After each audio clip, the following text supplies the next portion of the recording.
I'm from Illinois originally, just outside of Chicago. Oh, cool. Nice. Are So you there now? no, I actually moved up to Jackson, Michigan about a year and a half ago. Oh, cool. Nice, man. Nice. So have you been on Pitch Investors Live before? Yeah, I actually pitched your dad, Kevin, a couple months ago in Laurel. How'd it go? So I talked with both of them. Good. We weren't able to make a deal, but we at least went to kind of second round and talked a little bit further, so it went good. Awesome, man. Nice. Well, welcome back. You know the whole deal. You and me talking right now, but potential audience watching us out there, both on the app and online. So love to kind of hear what you got going on. Appreciate it. Yeah. So we have a cannabis operation that we're getting up going in Michigan. Right now we are licensed in Jackson for a processing center on 14 acres. We have the local city license. We are ready to go under construction. We're scheduled to close on the property Tuesday, and then we'll be under construction sometime this month. That'll be for a 6,000 square foot processing facility, which in cannabis is everything except for dry flower. So edibles, concentrates, waxes, pills, tinctures, all of it. Cool. So you grow the flower and then you create those products out of it? We will eventually grow it. So growing is a different license. So you have 5 different licenses in the state of Michigan. You have it for processing, cultivation, dispensing, testing, which is a third-party testing, and then transportation. If you have any of the 3 manufacturing or retail licenses, you cannot have the third-party testing or transportation. So we'll eventually be going for all 3 to be vertically integrated here in Michigan. We have 2 locations designed for or set up for dispensaries that we're going for once the applications are released. But right now the processing center was the only sure thing. That's the one that we know we can get. So that's where we're going first. Cool. So basically, what are you buying? The wax from so we'll be buying the flower from everybody else early on. Yep. So early on, we'll be heavily white labeling service. We'll be helping other cultivators and whatnot put their products into cartridges, into concentrates, into different pieces, putting their branding on it, and then putting it out through our distribution network. The other, probably about half of our business early on is going to be we purchase flower, we process it, we put it under our labels, and we put it out through our network. Next year, we'll be applying for cultivation license as well and looking to put a 30,000 square foot building on our same property connected to our building we're putting up now. That will be for cultivation. Next year, I'd like to see, after that, I'd like to see about 25% of our revenue from our own cultivation, 25% from buying other people's product, and still about 50% white labeling. And then, and once you're able to do it yourself, then you'll save a lot of margins, I'm assuming also. Correct, especially with the federal issues that we have and the fact that we can't pay taxes like a normal business. Being able to be vertically integrated, control our costs is huge. How does that work? What do you pay taxes on, like 70% or something like that? Basically, we can only write off direct cost of goods sold. Right. So anything direct cost of goods sold. So on the manufacturing side, it's easy. Your labor is cost of goods sold. Everything, utilities, everything's cost of goods sold. On the retail side, cost of the product. You can't write off your employees. You can't write off your rent. You can't write off your utilities. You can't run it like a normal business. So there's some extra hurdles. Well, okay. Interesting. Cool. So really, you're getting up and running.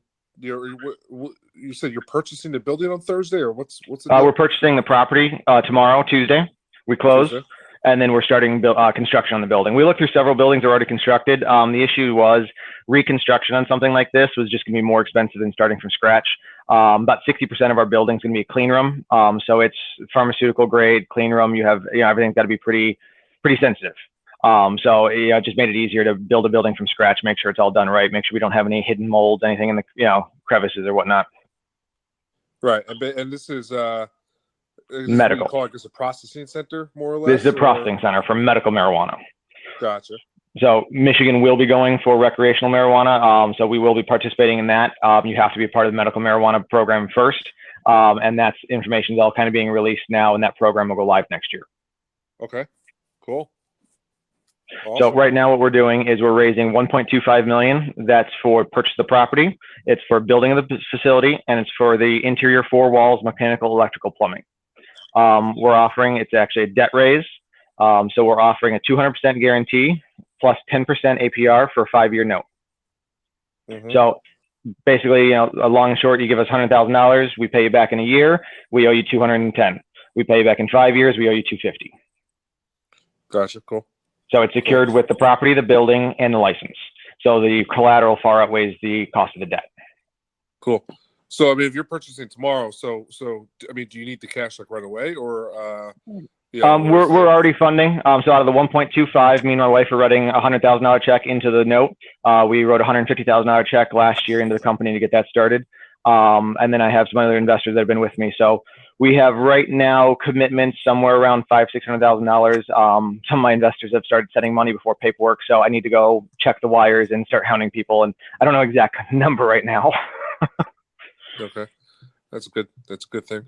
Thankfully, I've been working with investors for a very long time. I have people I've been working with for 12 years that have been investing with me, so I have an extremely good reputation, and they trust me.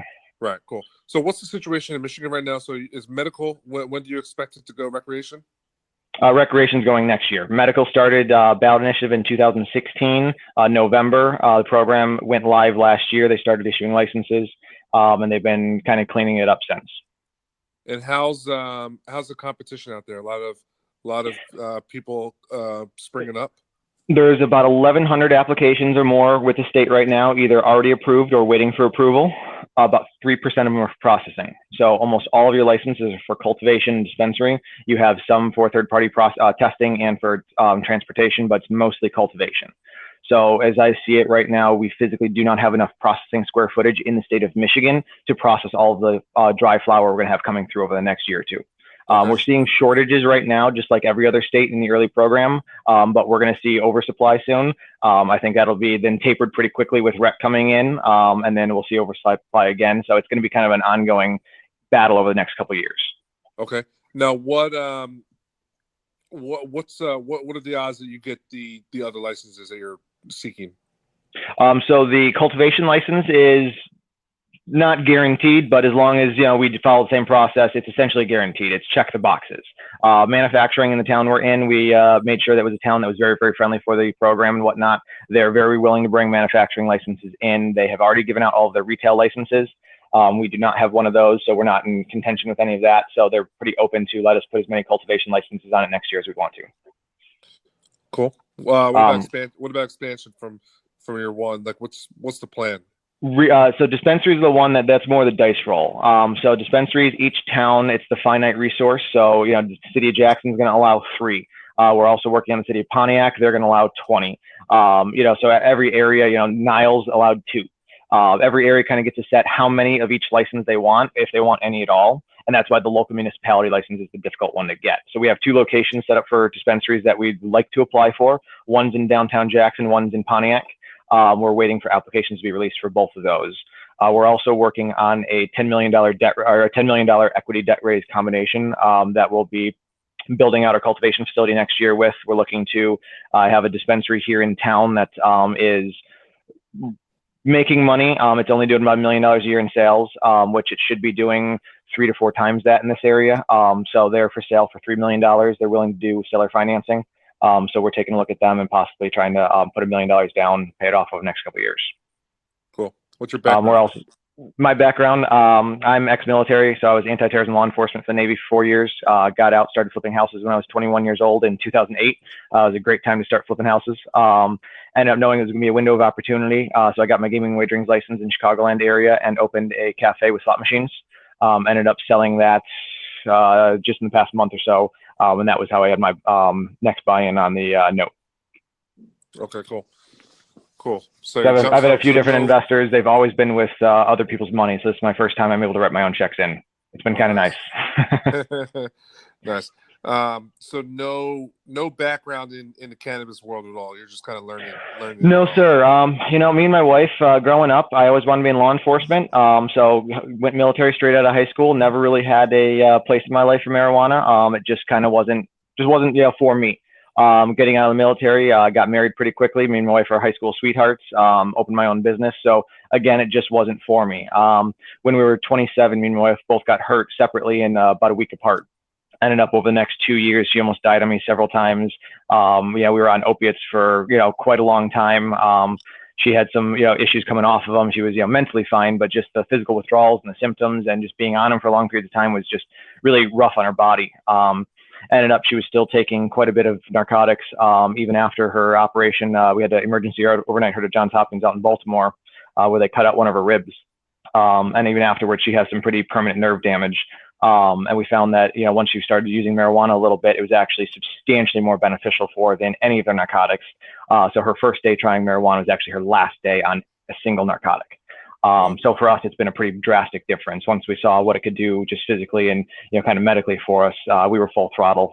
6 months later, we sold our house. We were moved to Michigan and got in. So you moved to Michigan just for this? Yes, sir. Why Michigan? Michigan's really the best place in the country, in my opinion, to open an operation, especially at the time that I set up. We kind of looked at the entire country, said, we don't really have limitations. We can go wherever we want. So where's going to be the best, place for our operation? Michigan's really set up for corporate governance. It's designed for businesses to come and make money. It's very, very friendly to the industry. The tax laws are some of the best tax laws in the country. We have some of the highest possession laws in the country. It's a great place to be. We have twice the population of Colorado with more tourism, and they had $1.5 billion in sales for the past 2 consecutive years. Well, unbelievable. So okay. The other thing is, no one was ahead of me in Michigan. I really got started in this in May 2017. My gaming business, everyone was, a couple years ahead of me. So I only got so far in it. My flipping business, everyone was a couple years ahead of me. I only got so far in it. So this one, I really want to pick a state that I didn't have people years ahead of me. Cool. Like Colorado, California. Yeah, of course. Gotcha. Cool. So do you have what do you have that you can send me? Because it's interesting. I'm not involved in anything in this industry like this. Haven't really jumped deep into it. What do you have that you can send me? Business plan, anything like that? Yeah. So I have a complete pitch deck I can send you, as well as executive summary for the business plan. And then we have various docs we can go over, as well as full note purchase agreements, PPMs, the works. What did Kevin say? Kevin was interested, but more in a consulting fashion. And we're just not looking to pick up a consultant at this stage. Gotcha. Okay. Cool. Yeah. Anything you can send me, I'd love to take a look at. It's a little unknown for me. Mm-hmm. But understand. It's, like you, I mean, it's just, you hear it every second around you. Right. And, got to get in somehow. So I'd love to take a look, honestly. Yeah. This is a great one. I kind of see this as a collateralized way to bring people in. It's, a way to meet new investors. The equity side's, a little bit riskier and whatnot. It doesn't have the security. So I thought this would be a great way to get introduced to a bunch of new investors and hopefully transfer them over. Honestly. I'd rather have that. Anything you can send me. Sounds good. Are you in the chat here? I am. Yes, I see it now. Okay, I'll just type in my email address just so it's easy for you to have. Anything you can send me, I'd love to take a look. Awesome. Thanks, sir. I'll send something out in the next hour. All right, cool. Good luck tomorrow with everything. Thank you. I appreciate it. Yeah, it should be nice and easy. Luckily, real estate's my background, so I'm not too worried about getting the closing done. Nice. Now, how long do you think that'll take you to get up and running?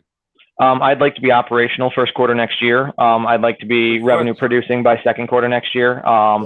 Based on what we think we can do sales wise, I think we can be profitable by the end of next year, net profit. That's cool. And the supply, and you said you have zero problem with the supply of. We're going to have all kinds of supply issues. We're going to have shortages over the next year or so. That's going to be an ongoing issue. That's why we'll be very quickly getting into our own cultivation. But I've been on the ground networking for about 2 years, meeting with growers, meeting with dispensary owners, meeting with processors all over the state. So I have a pretty good network of people to pull from to start getting product as we get live. Now, why is there supply issues? There's just not enough licenses for the growers? Correct. Every time a state comes on, it's just a pretty complicated process. From the time a state files, so every state except for Illinois for the recreational program has been approved through a ballot initiative. So you have to have 50% of the state actually vote to approve that initiative. When it goes through that, it usually takes about 2 years before the first dispensary opens, before the first program goes live. Being that Michigan had some sort of broken program since 2008, they got up and running faster. But you still see shortages. It takes a while. From the time you get up and running in cultivation, you don't really have your first good harvest for almost 9 to 12 months. Gotcha. Okay, cool. So it's farming, it's cultivation, it's time intensive. Yeah. Gotcha. All right, Jesse, man, I appreciate it. Awesome, good stuff. Looking forward to seeing what you got. Awesome. Thanks, sir. Thanks for calling. See you, man. Bye. Bye.